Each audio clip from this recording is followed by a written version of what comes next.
3, 2, 1. Hey friends, Janky here, and welcome to another episode of Hanging with Janky.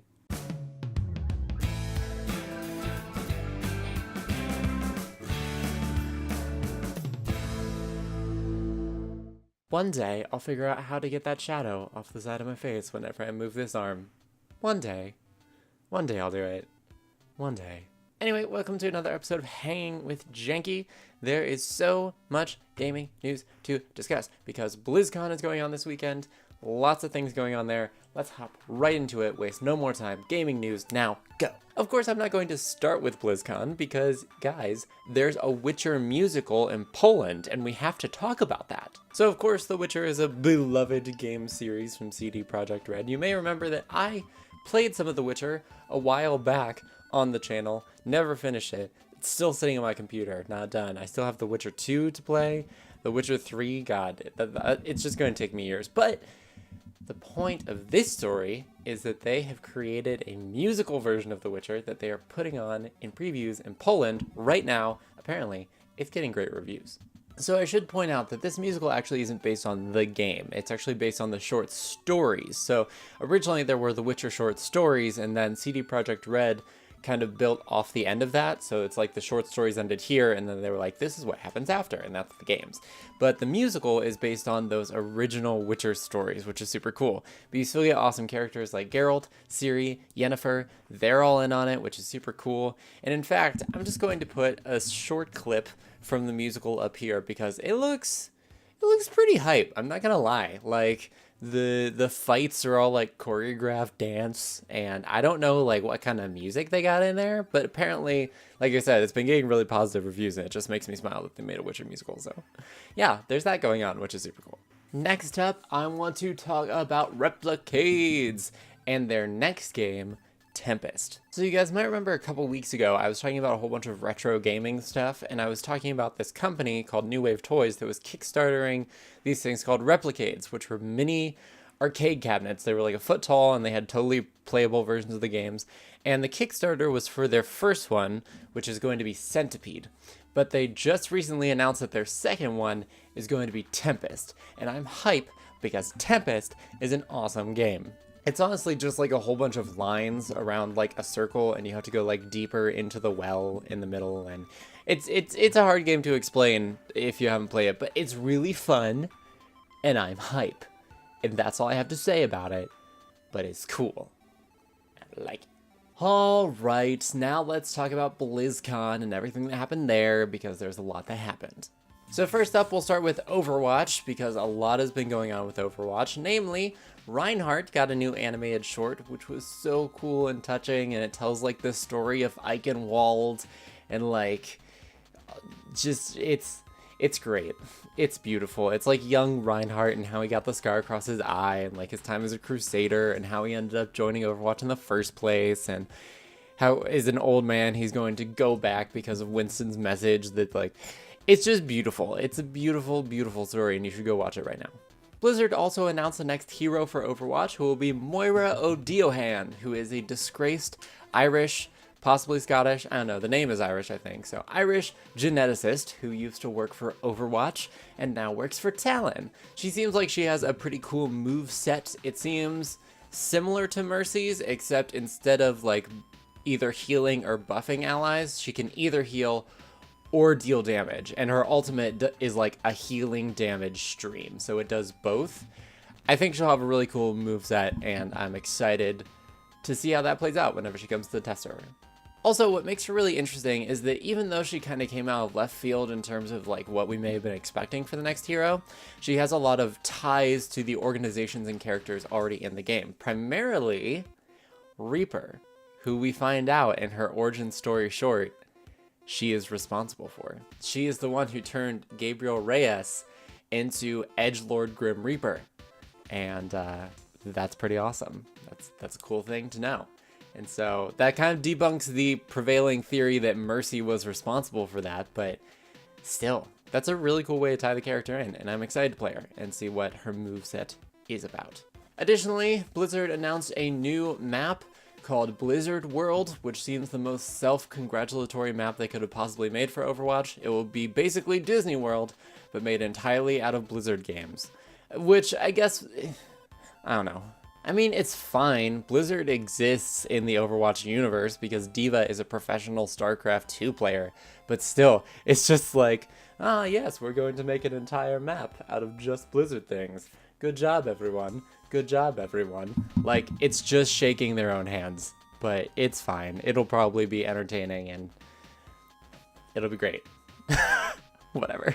Hey, speaking of StarCraft 2 though, they did announce that StarCraft 2 Wings of Liberty will be free for players starting on November 14th. At least I think it's the 14th. I didn't actually check the date, but Gamma Sutra was the one that said it was the 14th, so I'm just going to trust them. But the point is that Wings of Liberty was the first expansion on StarCraft 2. I think it was actually like the vanilla game was Wings of Liberty, and maybe like the vanilla plus the first expansion's Wings of Liberty. But the point is that you'll get the basic feeling of StarCraft 2. And then of course, if you want the other two expansions of the game, you'll have to buy those. But I think it's cool that Blizzard's like, yo, you want to try StarCraft 2? You're not sure what it's about? Here you go. Here's this thing. And I think that will just get more people interested. And I think it's cool that Blizzard is making more of their games free.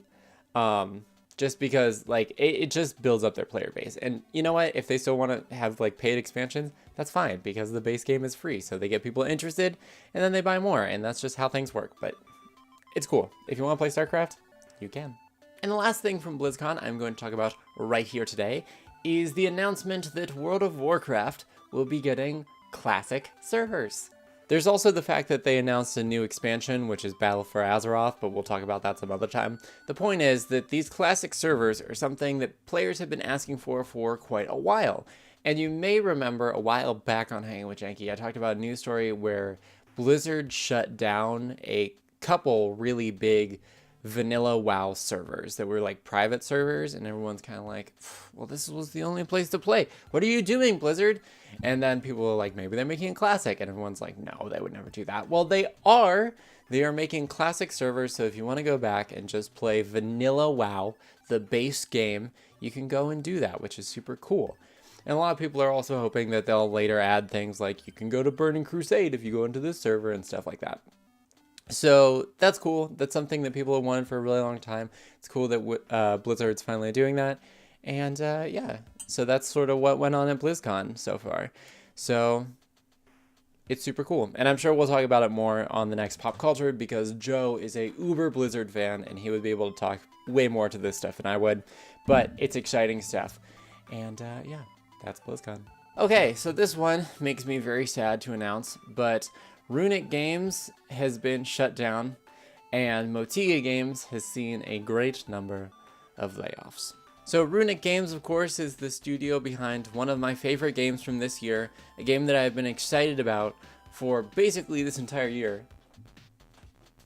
which is Hob, the adorable game that was incredibly well reviewed, by the way, and all the game critics were just like, this is like a spiritual successor to Legend of Zelda: Link to the Past, and everyone was super hyped for it, and it had like some bugs, but they were working on fixing them. And now the publishing company behind Runic Games, who is also the publishing company behind Motiga, Perfect World Entertainment, who is from China or someplace, they were just like, look, we're gonna shut down these studios so we could focus more on online games as a service. That is quickly becoming one of my least favorite phrases on the internet, by the way. I just.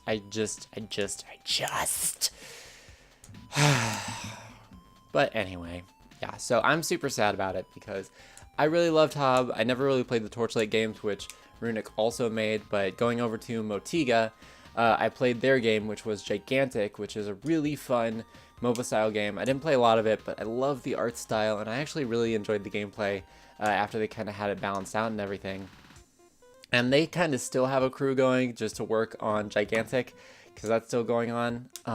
But it's super sad, especially because it just makes me so mad that they're like, we're shutting these places down to work on online games as a service. No, that's not what I want. I want the games that those places were making. They were beautiful games and wonderful games, and I enjoyed them, and I love them, and So it makes me really sad. But my heart goes out to all my friends at Runic Games. You guys were some of like the greatest people I met at PAX East last year.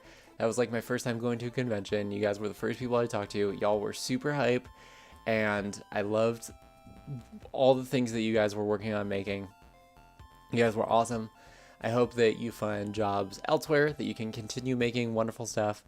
I look forward to seeing more of your stuff in the future, because I believe that you'll be able to find a place for you, and you'll be able to keep making great stuff. And I hope that you have that opportunity.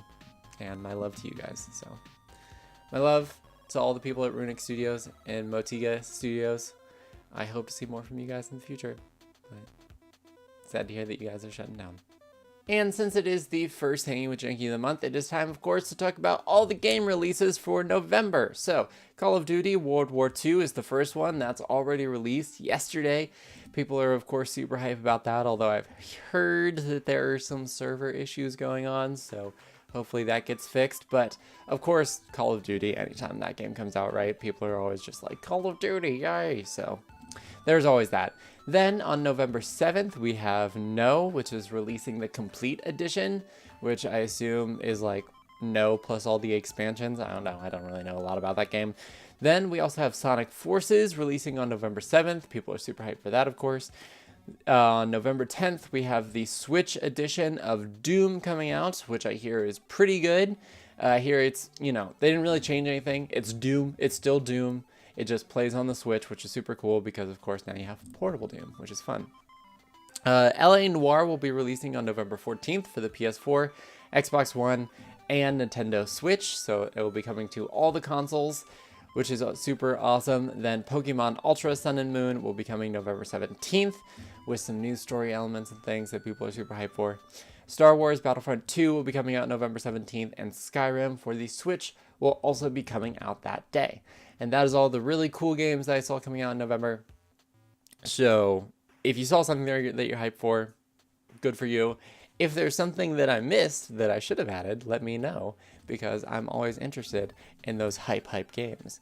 And I don't really get to see a lot of indie games coming out whenever I look for news, which is sad because I would like to know about indie games, but that's fine. Anyway, that's all I got for November releases. And let's round out the day, as we always do, by thanking new subscribers. First of all, thank you to Dump. You are a delightful person. We talked a bit on Twitter. You seem super cool, and I'm super excited to have you as part of the Drank Squad. Thank you so much for subscribing to my channel. Thank you. Welcome, welcome, welcome. And then also thank you to Livestream. You also seem super cool. You left some comments already, and I'd be super hyped to talk to you. Be sure to tweet me at JankShenanigans on Twitter, and we could chat some more. But thank you so much for becoming part of the Jank Squad. Hope you love it here, and thank you so much for being here. And of course, thank you to all 319 members of the Jank Squad. There are so many now. It's so awesome, and it's just wonderful and great, and I'm sorry for the squeaking arm. It's just sometimes I like to move my microphone in the middle of the sentence and it squeaks, but thank you all to all of you. I'm so glad that you could be here. I hope that you feel included and loved. Don't forget to join us over on Discord and all that good stuff. Tweet me at JankShenanigans. I'm always available for some tweets and yeah, all that good stuff. And of course, all my love to you, my Jank Squad. You guys are great. And that's all I have this week. So thank you so much for joining me for another episode of Hanging with Janky.